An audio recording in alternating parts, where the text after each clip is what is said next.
Hi guys, this is my top 5 best husbandos slash best men that are husband material in the Resident Evil series. Number 5. Let's start off with Steve. So he made his first appearance in Resident Evil Code Veronica on the Dreamcast in the year 2000. He had his chestnut brown hair parted in the middle. And then in Resident Evil Code Veronica X on the PlayStation 2, he had his hair swept to the side. Supposedly he looked too much like Leonardo DiCaprio. I can sort of see the resemblance, but I think he looks like Leon, but he also kind of looks like DiCaprio. But we'll talk about Leon later. In Resident Evil Darkside Chronicles, his hair looks a lot thicker and his whole face looks more dynamic. I can't decide which look I prefer, but I'm leaning towards Veronica X and Darkside Chronicles. The first thing that stood out to me was his voice.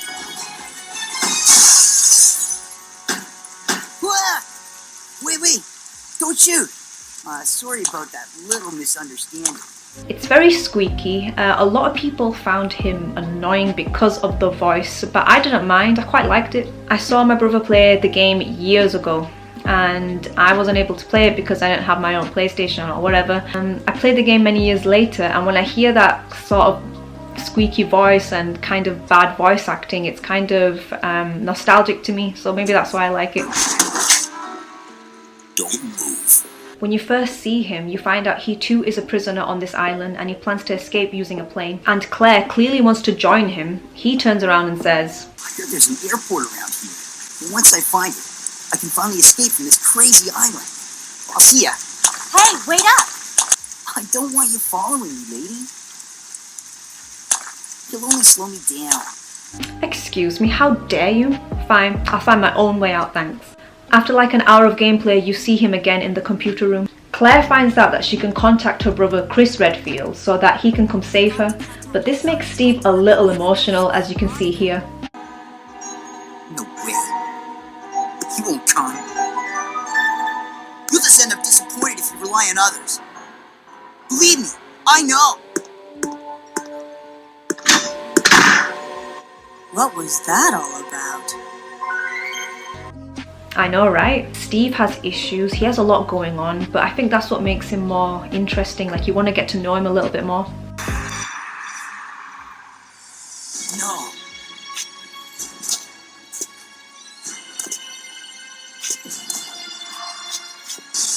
No. Ah! Father!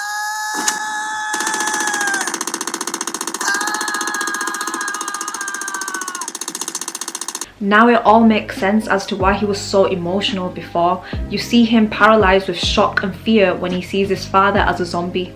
But it also sounds like he didn't have a good relationship with him in the first place. Later on in the game, he does warm up to you and he saves you from this thing.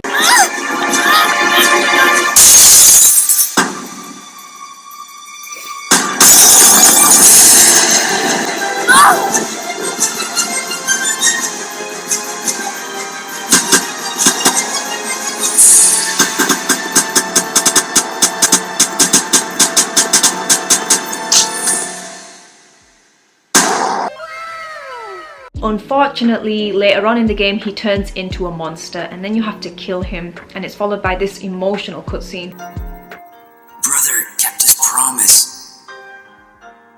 I'm sorry, I cannot. What? What are you saying? I'm glad that I met you. I love you.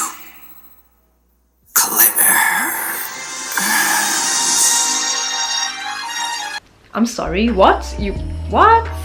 It's only been a day and he's already confessed his love for you. But then again, they have been through a lot, so I can maybe understand. Maybe. I don't know about husband material, but deep down he's a nice guy and he means well. I think in real life, if you were to meet someone like Steve, it might take a little bit of time for him to warm up to you because of the issues he had with his dead father. And maybe he just needs comfort from someone telling him that it's going to be okay. I feel like the type of people that would like him would be the same type of people that would look at someone and be like, Oh, he's so troubled, he's so deep. I feel like they would really like Steve. Number 4, we have Barry. Now, Barry is a family man and there's something about him that makes him so funny and charming. Okay, we all know Resident Evil had very bad voice acting, but I find Barry's voice the funniest. What is it? Blood. Jill, see if you can find any other clues. I'll be examining this. Hope this is not Chris's blood. And Jill, here's a lockpick. It might be handy if you, the master of unlocking, take it with you. Thanks. Maybe I'll need it. In the remake, he sounds a lot better. I almost forgot. It's a lockpick. You'd make better use of it. Thanks. I may need it. Okay, one last scene. This is my personal favourite. I'm gonna kick this door down. Hurry! This way! That was too close. You were almost a Jill sandwich. You're right. Yeah, Barry's a funny guy, but he's also a little suspicious. Jill. Barry, I heard someone talking. Oh, you heard. I think age is starting to take its toll. Talking to myself is becoming a bad habit. Even Wesker said he's suspicious, and we all know we can trust Wesker. Did you notice? Barry, he sounded a little flaky. Now that you mention it, yeah. Okay, Barry isn't looking very good right now, and to make matters worse, this happens. What the hell is that sound? Jill, go check it out. I'll stay here and secure our escape route in case something happens. Okay. Wait, so you want me to investigate that scary sound? I wonder why. Barry! So Barry actually left a surprise for Jill, which was this thing. Jill then confronts Barry in this scene. Jill, you're alive. So whilst they're happily talking it out, you see Lisa in the background and she does not look happy. So they manage to get rid of that abomination, but then after that, Jill just kind of forgets that Barry betrayed her a second ago, and she's just there going about her day like nothing happened. Leave this place up to me. Go on ahead. Okay. But anyway, moving on, you and Barry bump into Captain Wesker. Thank you, Barry. Well, what do you know? What do you mean, what do you know? How do you not know? He tried to kill you a second ago. Anyway, Wesker reveals that Barry has a wife and 2 kids, and something bad might happen to them if he doesn't follow orders. So that was why Barry was acting so strange. He was willing to kill Jill to save his family. Now I know that sounds bad, but he was willing to go that far for them. But it doesn't sit right with me, the fact that he would kill Jill. Oh, by the way, this happens. I guess it's time for show and tell. You know, I hate goodbyes. Yes, this is why Barry is number 4, beating Steve. With Barry, he's loyal to his family. He immediately chose them first and was willing to kill someone for it. But also he faced his fears and took the extra step to help his friend and try and kill the person that was manipulating him in the first place. Even though he had a moment of weakness, he still pulled through. Yes, he made a mistake, but that's what makes him human. You gotta love Barry. Number 3, Chris Redfield. He is headstrong and reckless.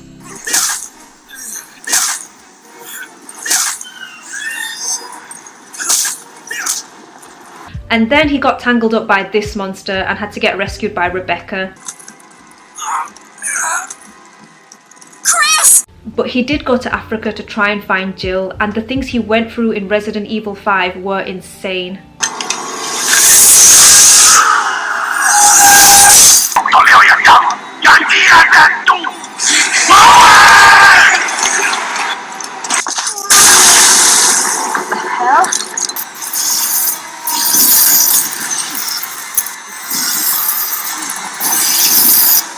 First of all, there's zombies using guns. Like what? I think at this point I realized that Resident Evil was just getting way too crazy. I feel like in every game they just want to keep surprising us more and more, especially in Resident Evil 6. There's just way too much action, there's explosions everywhere. It's like a Michael Bay film and there wasn't enough horror.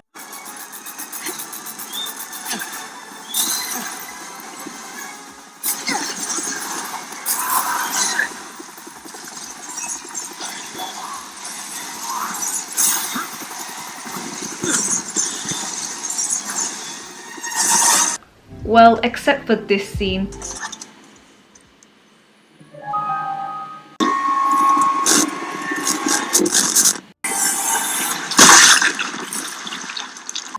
Did she just hatch out from an egg? Okay. But anyway, I like how they went back to their roots in the remix. Also, I'm just getting sidetracked here. Let's go back to Chris. He looks so different in every game. Chris looks the most different out of all of the characters. Like, he was a normal looking guy in Resident Evil 1 and in Code Veronica, and then in Resident Evil 5 he has all these like huge muscles. He just looks so different. And don't even get me started with Resident Evil 8. Like, he just looks like a completely different person. Despite his looks, he's a really nice guy. He seems very reliable. And yeah, he has his goofy moments, but he's like the lovable goofy guy. But yeah, out of all of the Resident Evil characters, I feel like Chris would be the safe choice. He just seems very reliable. I feel like he would do anything and everything to protect you in any situation. Like with Barry, he had his moment of weakness and he almost killed Jill. And with Steve, he was very emotionally unstable. As with Chris, he just seems like he's got it together. Well, sometimes. Number 2, Leon S. Kennedy. He is probably the best looking out of all of them, and probably the best looking video game character of all time. Okay, he might have some competition over here, but he's still very good looking. And going back to what I said about Steve, he does look a lot like Leonardo DiCaprio. Leon has had many different looks in the Resident Evil timeline. He's gone from this, to this, to this, and then this. Oh, and also this. Let's go back a bit and look at that glow up though. I am genuinely impressed with the graphics over here. I feel like Capcom does an amazing job with their graphics and facial animations, like with Devil May Cry, and even with their older games like Onimusha. And not just that, but even how they direct their cutscenes. Okay, we're getting sidetracked again. But yeah, back to Leon. I feel like I don't really have much to say about him, to be honest, other than that he's just so good looking, and like many of the other characters, he has his funny moments, and he says a few cheesy lines here and there. Where's everyone going? Bingo? He just seems very kind and caring. Like, I don't know what it is about this scene, but it's just so cute. Like, look at his face, look at Claire's face. What a nice scene this is. Oh, never mind. Also, speaking of good looks, he manages to look good in any situation. Like, he's getting chased by this crocodile zombie. Like, even the crocodile zombie wants a piece of him. Holy shit! So yeah, I think Leon would definitely make a good boyfriend or husband. He seems very motivated in what he's doing, and he seems kind and compassionate, and I feel like you'd feel super safe around him if there was any kind of zombie outbreak. But hopefully you'd be a bit more helpful than Ashley. Talk about near-death experience. But I feel like you'd have arguments with him about Ada Wong. Alright, let's move on to number 1, and that's Albert Wesker. Okay, let's just talk about his design. He has slicked back blonde hair and he usually wears all black. I really like what he wore in Resident Evil 6. That black leather jacket just screams, I am a villain, and it looks really good on him. Like, you can tell when they designed him, they wanted him to stand out, but not look too cartoony, but not too boring either. And then he has such a unique voice. It's very posh, but it's not British posh, it's American posh. How many American posh people do you see in media? Exactly, there's hardly any. I believe I should thank you, Spencer. Wesker is very intelligent and he's good at what he does. I mean, he was captain of the Alpha team in Resident Evil 1, and he was able to manipulate them as well. I understand. Anyway, it's good that you're safe. Did you notice? Barry, he sounded a little flaky. Now that you mention it, yeah. I'll keep a close eye. Maybe it's quite natural under these circumstances. It's not really our standard operation. So what do we have here? He is very intelligent, he's got very good fashion sense, and I feel like he has a lot of money, so he'll be buying you a lot of gifts. But I feel like in a relationship, he's not always there. He would just be too occupied with trying to spread virus in a different country, or probably the whole world. I feel like he wouldn't have any time for you. But then again, if you're the type of person that likes Wesker, you'd probably want to join him in destroying the world. And you're some crazy evil power couple. You'll be needing a partner, right? Someone suitable to join you in your new world. But then again, we all saw what happened to Excella in Resident Evil 5.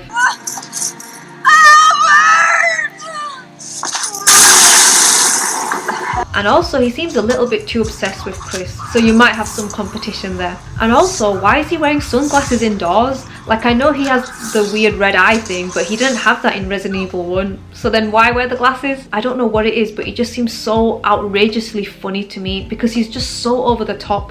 You've really become quite an inconvenience for me.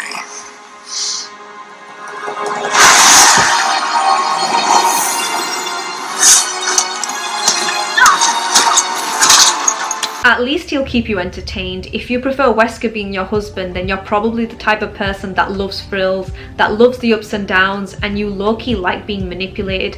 Yeah, you know you could be with someone safe like Chris or Barry, but you just can't get away from adventure, which is why you chose Wesker. But I feel like Wesker would probably inject you with some kind of virus whilst you're asleep. But I feel like if Wesker was truly in love with someone, he would be so obsessed and he would do anything and everything to keep you safe. And maybe he would probably even die for you. But yeah, this is why Wesker is number 1 on my list. If you disagree or agree, let me know in the comments down below. And let me know who's your hottest hunk. And thanks so much for watching. See you next time. Bye!